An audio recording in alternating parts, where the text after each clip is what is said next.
What's up, guys? I'm Bryce Gardner. I'm here with Sir Erik Ruck, and we're going to be talking. I like that. Hey, I'll take that. You'll take it? Yeah. Well, we're talking about the DNA. So, Ruck, what are your thoughts about how the DNA kind of came into the Ronix line and what it's all about? You know,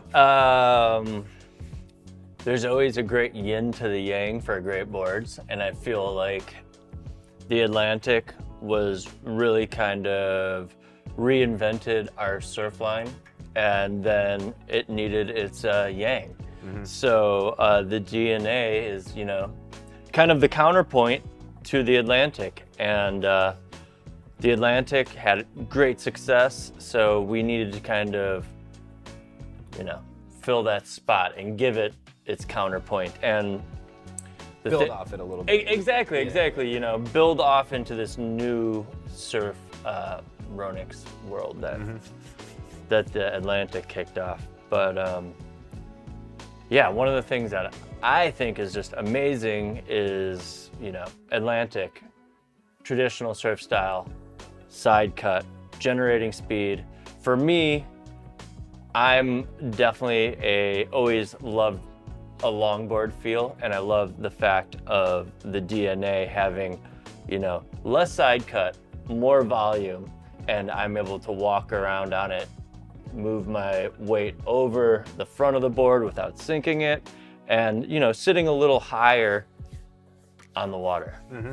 With that being said, yins to yangs, Atlantic's DNAs, where'd the name come from?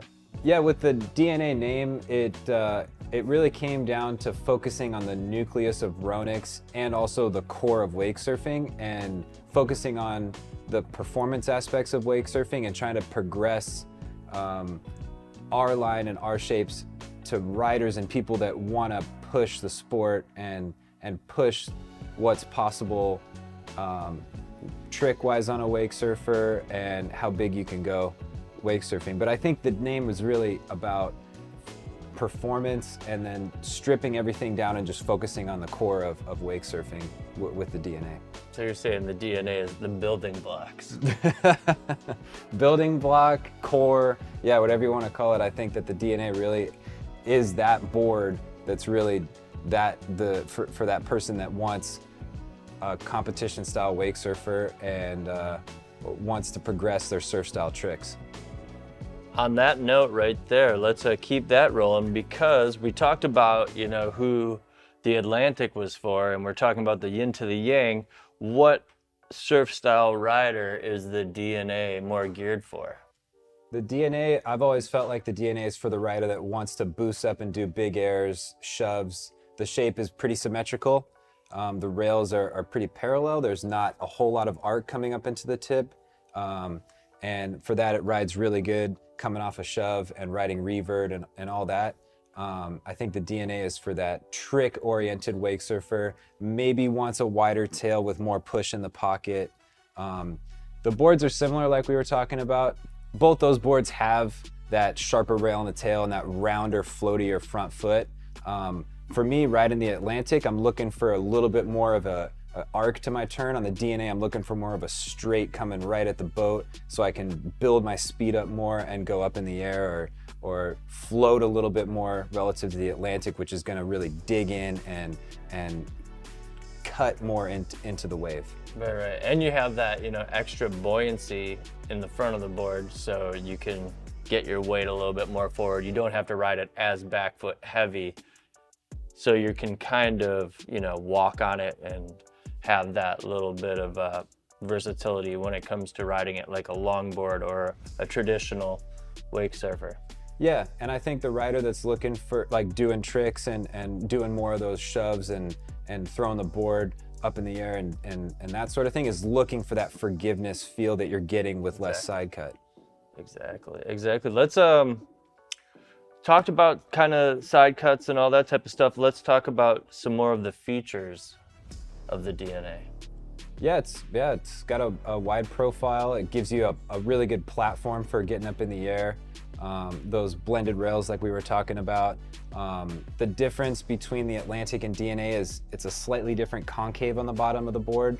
The DNA has a deeper concave right when you hit the fins, it gets deeper. I kind of like to think of it as a double dip concave. The Atlantic has a nice, clean, simple, classic ocean concave. The DNA, being more of a wake surf inspired shape, has that double dip concave where we're double dipping into the existing concave that the Atlantic had. And what's cool with the double dip concave is you're getting more lift and speed. The DNA has a wider profile and it has a little bit more front foot width. So you can have a deeper concave, and like we were talking about with the Atlantic, you don't want too much concave in a board, it bogs it down. And finding that right balance was a big emphasis on both the Atlantic and especially on the DNA. Very cool. Let's see here. Let's dive into the construction. It looks like we're dealing with some eco-friendly reinforced carbon in the fin box, specifically in the fin box. Yep, the carbon laminates are just in the tail of the board, and we're trying to keep that surfy feel, and by increasing the stiffness around the fin boxes, you're getting a more direct feel out of the fin. The fin isn't flexing as much around the fin box when you add the carbon. It's staying truer when you're pushing against on turns. That's really cool. Something else, lightweight core and S-class.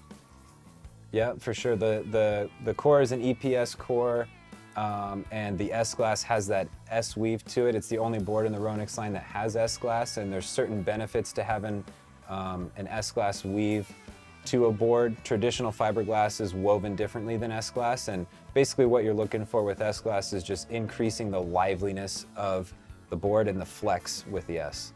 So kind of like the, a normal carbon weave and a spread toe carbon, what's like visually, or what's going on there different?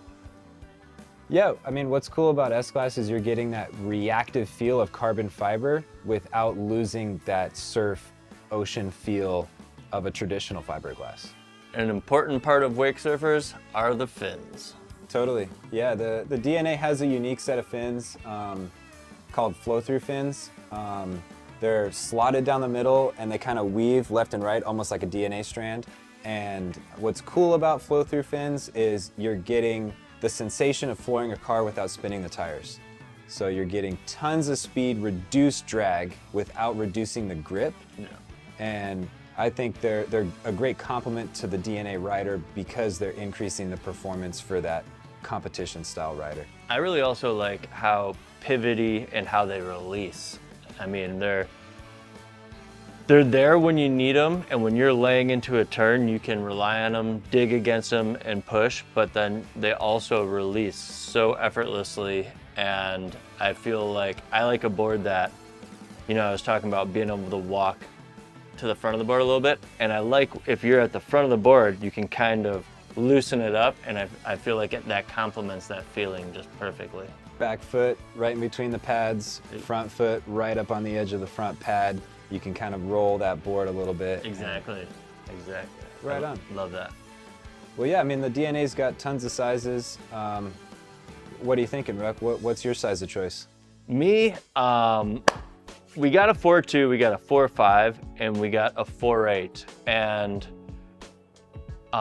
because I think of the volume in the DNA, I really like riding the 4.2. Normally I would say that'd be a little small for me, but because of the volume, I think the 4.2 is really fun. The 4.5 I can ride totally fine, but I actually was riding the 4.5 and then I went down to the 4.2 and I really enjoyed it. And that's interesting because you're a 4.2 guy on the DNA, maybe 4.5, but what are you on the Atlantic?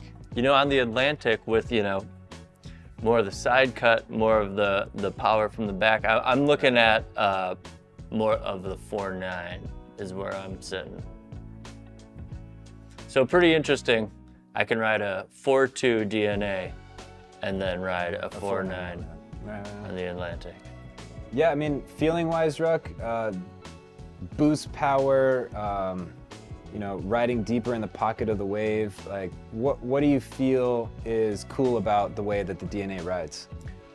For me, I mean, there's so many cool aspects about this board. Like you were talking about earlier, how many like surf style kids are riding it to do shove-its and tricks and all that type of stuff.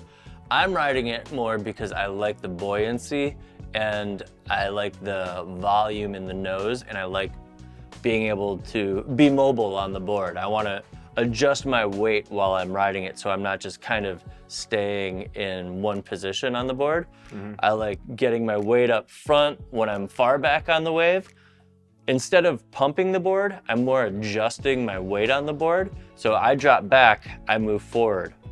When I get speed, I make a bottom turn, and then when I'm back on front of the board, on front of the wave, then I'm moving my weight back. You know what I mean? So I'm riding it more weight displacement wise rather than a fixed stance and pumping. And for me, I love that because, you know, I just feel like I'm a little bit more in a longboard, more vibey, just cruising state rather than, you know, doing tricks and stuff like that.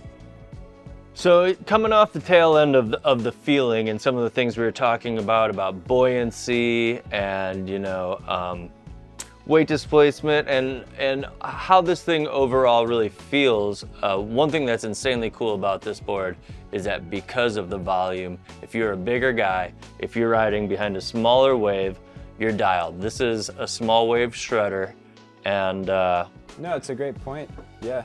And I also think it's cool that it's got that competition style, and people are competing on it in wake surfing competitions and doing big tricks on a shape that you could still ride if you're a bigger rider or you're riding behind a smaller wave.